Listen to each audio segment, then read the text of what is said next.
नमस्कार दर्शकों, 12 ज्योतिर्लिंग श्रृंखला को आगे बढ़ाते हुए आज हम 12वें ज्योतिर्लिंग यानी घुश्मेश्वर नामक ज्योतिर्लिंग के बारे में जानेंगे। यह ज्योतिर्लिंग वर्तमान समय में महाराष्ट्र में देवगिरी पर्वत पर स्थित है। इनके महात्म्य का उल्लेख शिव पुराण में स्पष्ट रूप से किया गया है, जिसे आज हम आपके सामने इस प्रस्तुति के माध्यम से प्रकट कर रहे हैं।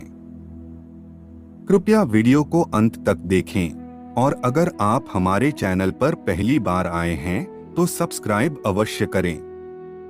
अधिक समय न लेते हुए आरंभ करते हैं।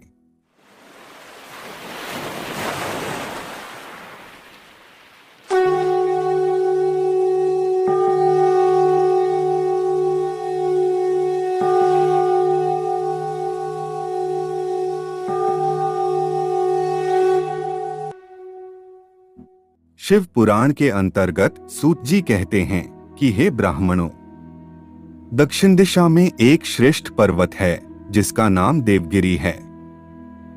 वह देखने में अद्भुत तथा नित्य परम शोभा से संपन्न है।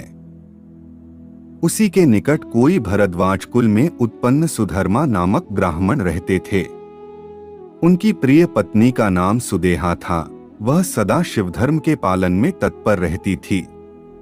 वह घर के कामकाज में कुशल और सदा पति की सेवा में लगी रहती थी। द्विजश्रेष्ठ सुधर्मा भी देवताओं और अतिथियों के पूजक थे। वे वेद वर्णित मार्ग पर चलते और नित्य अग्निहोत्र किया करते थे। तीनों काल की संध्या करने से उनकी कांति सूर्य के समान उद्दीप्त थी। उन्हें शिवभक्त बहुत प्रिय थे। यह सब कुछ होने पर भी उनको पुत्र नहीं था। इससे ब्राह्मण को तो दुख नहीं होता था, परंतु उनकी पत्नी बहुत दुखी रहती थी। पड़ोसी और दूसरे लोग भी उसे ताना मारा करते थे। वह पति से बार बार पुत्र के लिए प्रार्थना करती थी। पति उसको ज्ञानोपदेश देकर समझाते थे, परंतु उसका मन नहीं मानता था। तब सुदेहा ने अत्यंत दुखी होकर बहुत हठ करके अपनी बहन घुश्मा से पति का दूसरा विवाह करा दिया। विवाह हो जाने पर घुश्मा दासी की भांति बड़ी बहन की सेवा करने लगी। घुश्मा अपनी शिवभक्ता बहन की आज्ञा से नित्य 101 पार्थिव शिवलिंग बनाकर विधिपूर्वक पूजा करने लगी। पूजा करके वह अपने निकट तालाब में उनका विसर्जन कर देती थी। भगवान शिव की कृपा से उन्हें एक सुंदर सौभाग्यवान और सद्गुण संपन्न पुत्र हुआ। घुश्मा का कुछ मान बढ़ा। इससे सुदेहा के मन में भेद पैदा हो गया। फिर कुछ समय बाद उस पुत्र का विवाह हुआ। पुत्र वधू घर में आ गई। अब तो सुधर्मा और भी जलने लगी। उसकी बुद्धि भ्रष्ट हो गई और एक दिन उसने रात में सोते हुए पुत्र की हत्या कर दी और उसके शरीर के टुकड़े टुकड़े कर डाले और कटे हुए अंगों को उसी तालाब में ले जाकर डाल दिया जहां घुश्मा प्रतिदिन पार्थिवलिंगों का विसर्जन करती थी। पुत्र के अंगों को उस तालाब में फेंककर वह घर में लौट आई। घुश्मा सुबह उठकर प्रतिदिन का पूजनादि कर्म करने लगी। श्रेष्ठ ब्राह्मण सुधर्मा स्वयं भी नित्य कर्म में लग गए।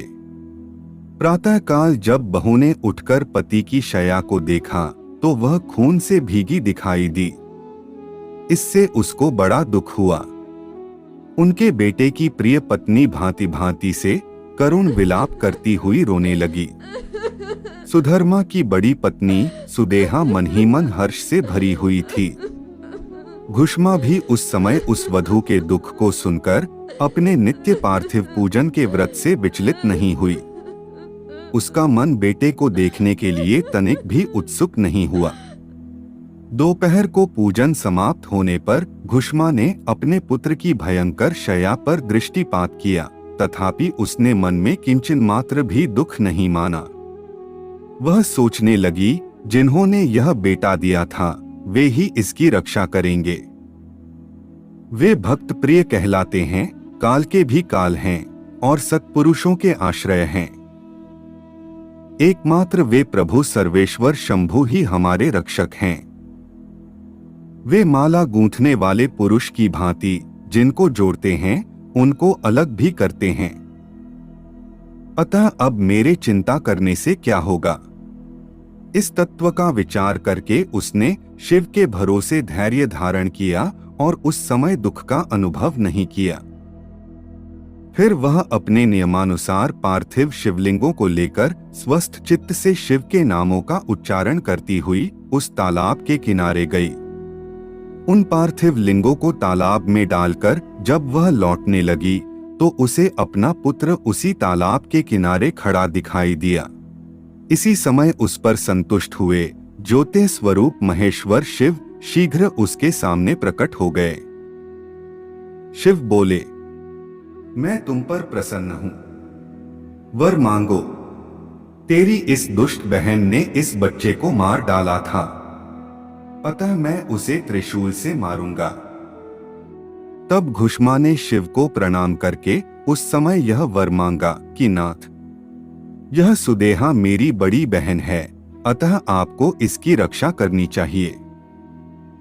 शिव बोले, उसने तो बड़ा भारी अपराध किया है, तुम उस पर उपकार क्यों करती हो।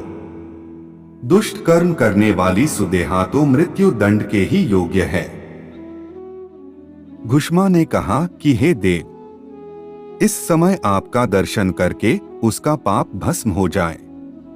जो अपराध करने वालों पर भी उपकार करता है उसके दर्शन मात्र से पाप बहुत दूर भाग जाता है। हे प्रभो, मुझे तो बुरा करने वाले का भी भला ही करना है। घुष्मा के ऐसा कहने पर दया सिंधु भक्त वत्सल महेश्वर और भी प्रसन्न हुए और बोले, हे घुष्मे, तुम कोई और भी वर मांगो, मैं तुम्हारे लिए हितकर वर अवश्य दूंगा, क्योंकि तुम्हारी इस भक्ति से मैं बहुत प्रसन्न हूं। भगवान शिव की बात सुनकर घुष्मा बोली, प्रभो, यदि आप वर देना चाहते हैं तो लोगों की रक्षा के लिए सदा यहाँ निवास कीजिए और मेरे नाम से ही आपकी ख्याति हो। तब महेश्वर शिव ने अत्यंत प्रसन्न होकर कहा, मैं तुम्हारे ही नाम से घुष्मेश्वर कहलाता हुआ सदा यहाँ निवास करूंगा और सबके लिए सुखदायक होऊंगा। मेरा यह शुभ ज्योतिर्लिंग घुष्मेश नाम से प्रसिद्ध होगा। ऐसा कहकर भगवान शिव वहां ज्योतिर्लिंग के रूप में स्थित हो गए। उनकी घुष्मेश नाम से प्रसिद्धि हुई और उस सरोवर का नाम शिवालय हो गया। सुधर्मा, घुष्मा और सुदेहा तीनों ने आकर तत्काल ही उस शिवलिंग की 101 दक्षिणावर्त परिक्रमा की।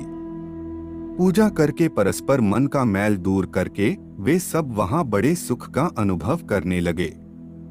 पुत्र को जीवित देख सुदेहा बहुत लज्जित हुई और अपने पति तथा घुष्मा से क्षमा प्रार्थना करके उसने अपने पाप के निवारण के लिए प्रायश्चित किया। इस प्रकार वहां घुष्मेश्वर लिंग प्रकट हुआ। उसका दर्शन और पूजन करने से सदा सुख की वृद्धि होती है। इस तरह हमने आपको 12 ज्योतिर्लिंगों की महिमा बताई। ये सभी लिंग संपूर्ण कामनाओं के पूरक तथा भोग और मोक्ष देने वाले हैं। जो इन ज्योतिर्लिंगों की कथा को पढ़ता और सुनता है वह सब पापों से मुक्त हो जाता तथा भोग और मोक्ष पाता है। हम आशा करते हैं कि आपको हमारी यह प्रस्तुति पसंद आई होगी। अगर आपको यह वीडियो अच्छी लगी हो तो लाइक करें, कमेंट करें और चैनल को सब्सक्राइब अवश्य करें। मिलते हैं एक और ज्ञानवर्धक वीडियो के साथ, तब तक के लिए जय जय श्री राम।